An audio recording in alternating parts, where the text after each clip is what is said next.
There really are two selves within each and every one of us. Muktananda called the ego, the part of us that has edge got out, EGO, edge got out, the false self. And the false self is this part of us that is not authentic. It is the ego.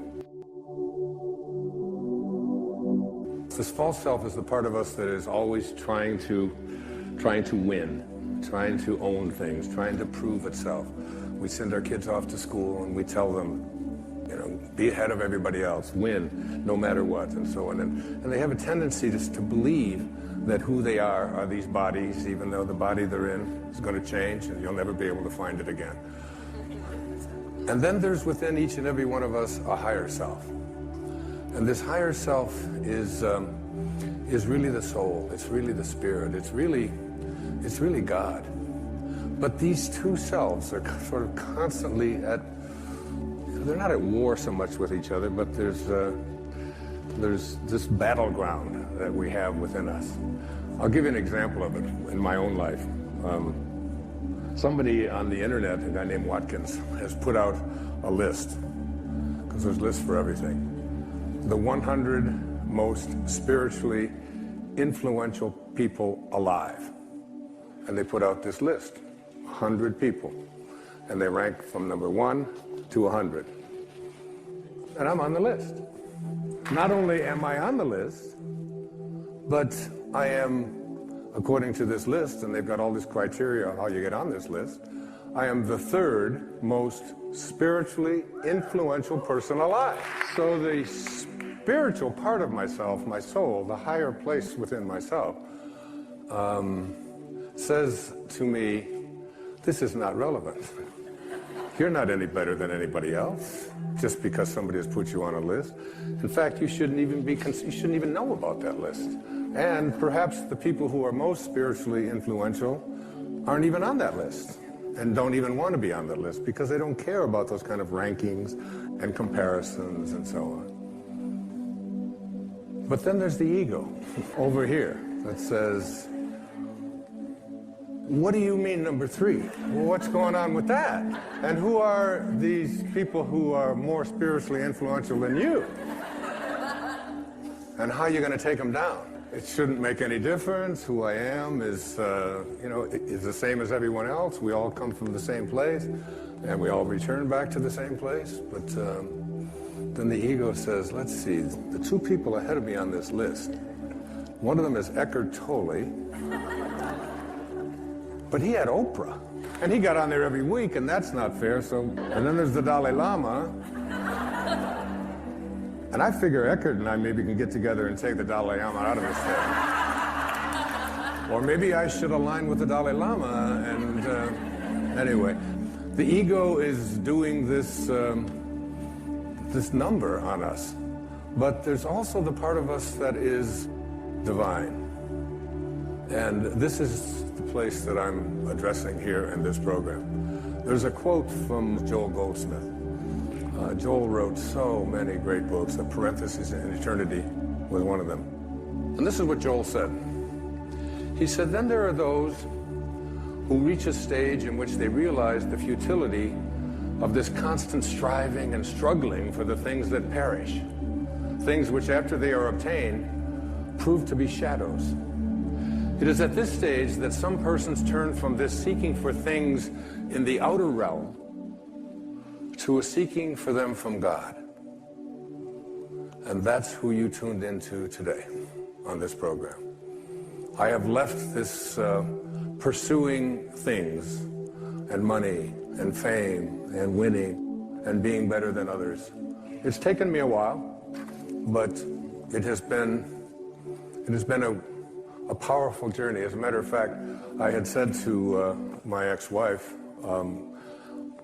I said, can you imagine? Did you ever in your wildest dreams, could you ever have imagined that you would be married to the third most spiritually influential person alive? And she said, she said, they didn't call me when they made that list. And she said also, she said, I don't want to upset you, dear, but you're not in my wildest dreams. All right. So moving to this higher place is really understanding that in the second chapter of Wishes Fulfilled, I call it the higher self. And it gets defined very specifically by this great Bulgarian teacher. His name was Omram Mikhail Ivanov. And he was teaching what's called the initiatic sciences. And I have had his teachings show up in my life in a very powerful way. I've studied his writing. I've listened to many of his recorded lectures that took place back in the 50s and 60s and 70s.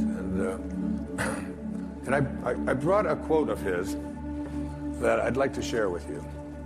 Our higher self is perfect, omniscient, and almighty, a fragment of God himself, a pure, transparent, luminous quintessence. I love that.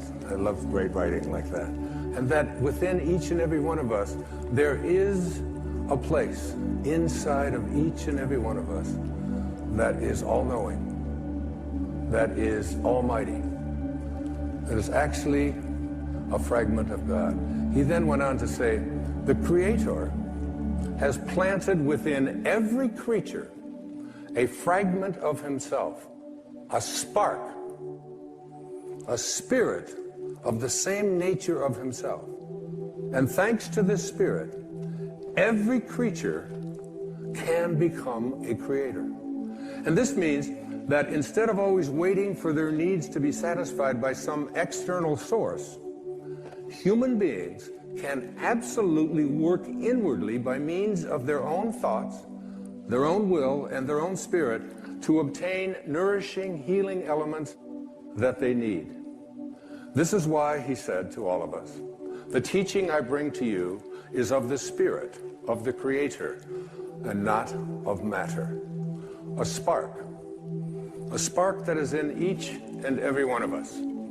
And this spark, I want you to be able to recognize, because that spark, I'd like to see you have it grow from just a tiny little spark, which means you can hardly see it, to a fragment, to a piece, to a larger chunk, if you will, to a section, so that this spark within you that you see up here is growing and growing and growing until it absolutely becomes even more than you imagined. T.S. Eliot, the great American poet, said, we shall not cease from exploration, but at the end of all of our exploring will be to return to the place from which we originated, but to know it for the first time. I paraphrase that, it's awful little. To know it for the first time. I think that T.S. Eliot might have been speaking about death, but I'm not. I think that we can come to know this place from which we originated, the place to which we return, all of us, by allowing this spark to become something bigger than just an occasional thing where you extend an act of kindness someplace, or you have it at the church or at the mosque or at the synagogue on a holy day or a holy observance, that it can become your way of being. There was a great teacher in India. His name was Vivekananda. Vivekananda came to the West as a young teacher, a very profound teacher. And he was asked the question, but how do you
How do you access this higher self? How do you make this your reality?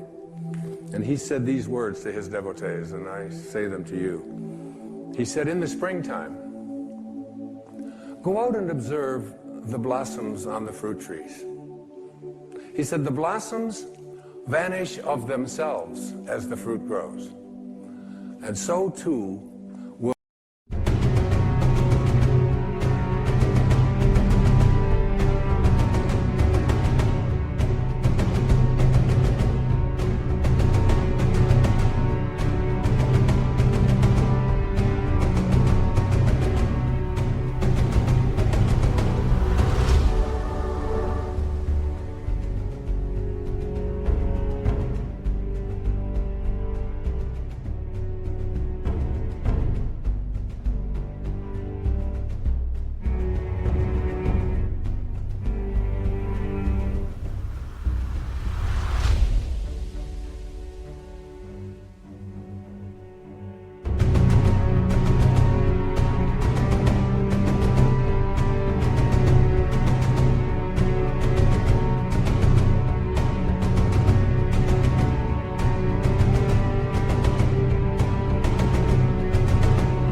the lower self, the false self, the ego, vanish as the divine grows within you.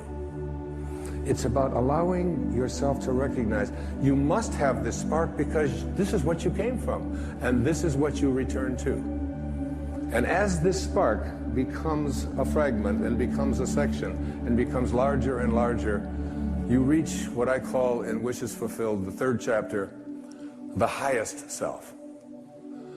And what is the highest self? This is the one that's going to surprise you a bit. The highest self is the self that you haven't been trained to believe in. You've been trained to believe in your ordinary awareness. Your highest self is where you begin to recognize your connection to your source.